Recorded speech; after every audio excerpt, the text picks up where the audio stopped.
soo dhawaynayno doorashadii dhacday ku hambalyeynayno ciddii ku guulaysatay ku wareejinayna xilkii qoladii ka dhacday ee dhacdayna anigoo ka mid ah waxaan leeyahay waxaan ku dhacay si cadaalada waxaan ku dhacay si aanan fiki ku xambaarayn waxaan ku dhacay mataqaanaa walaalayaal firco waxbaa ku sheegi jirtay siminaaraadisiin haddaad degmooyinka somaliland intaa haddaan ka gudbo anigu waxaan amaayarkii horreeyey ee golaha deegaankeeda soo doorto ee u horreeyey baan ahaa ilaa 96 ilaa 2002 dhacay ayaa maayarkii horreeyada soo doortaan waxaan halkan ugu nimi caqabado badan oo tii laga sheekeeye ah waa ilaahay maadi golihii koowaad ee muddada xilka hayay asigoo dayntaa markii hore ugu yimi meesha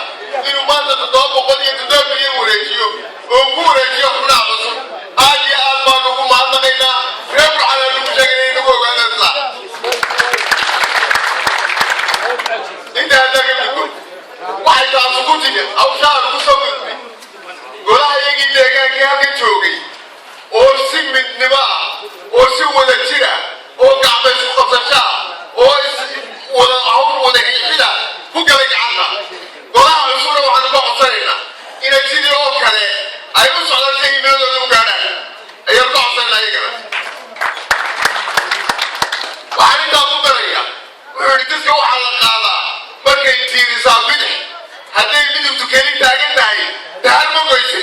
haddii aan maayarka iyo maayarku eega hawsha kaga sitaa goliina cusub dee diskii qaadi kari maayo haddaad qabsataan oo isku martaanna diskii qaadi maayo waxaan idinku boorinaya goliinaa cusub shuruuc baa inoo taalla heer number 23 baa yaalla guddi kasta oo golaha deegaanka ka mid ah wuxuu siinaya waajibaad haddii waajibaadkaa laga gudbo oo afar maayarka iyo maayarkuxeedka u qayirto oo afar ay u soo jirto oo ay toodo wax alla waxaynu soo qabanay waxay noqonayaan almacada kulisa marka waxaan ka codsanaya golaha deegaanka cusubi inaad nagu deertaan sidii aanu annagu ula shaqaynayna marka shaqadu timaado ee aanu xeelkaa ugu shaqaynaynay inaad ku ahaataan oo aynaan u soo qaylin labada xubnooda cusub labada sano hore haddii labada sanood hore la gaadho wuxuu maadayeelaya labada sano hore aad tijaabisaan raggaa shaqaynayay ayna tijaabisaan ayaa iska codsanaya waxaan ku darayaa magaalada burco waxay u baahan tahay waxyaabo badan waxay u baahan tahay oo idinkayda sugaya cashuurteedii in la urureeyo in la ilaaliyo shaqaalaheedii in la ilaaliyo ayana ay cashuurta inaana cuna ilaaliyaan ina qof walba kula xisaabantaan wuxuu galay iyo wuxuu gudo oo kii abaalmarinleena aad siisaan kii mataqaanaa dhibigii keenayana aad si qabataan inay suutii qofka kuma jiri karo qof walba ina wuxuu yahay kula xisaabantaan dadweynaha reer burco maanta way eegayaan waxa la marka qof bil wanaagsanaya qaar kale ka dhacay bari dhamaanaya oo idinkan way dhacaya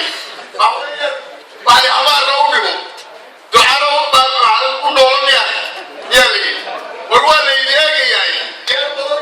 dhimasha laamaanaya ee boorka iska ilaaliyo fadhiga gacanad leedahay annaguna waxaanu diyaar u nahay wax alla wixii talaa iyo tusaalayna ee aad nooga baahataan anigoo afkii golaha deegaanka ku hadlaya inaanu idinla qaban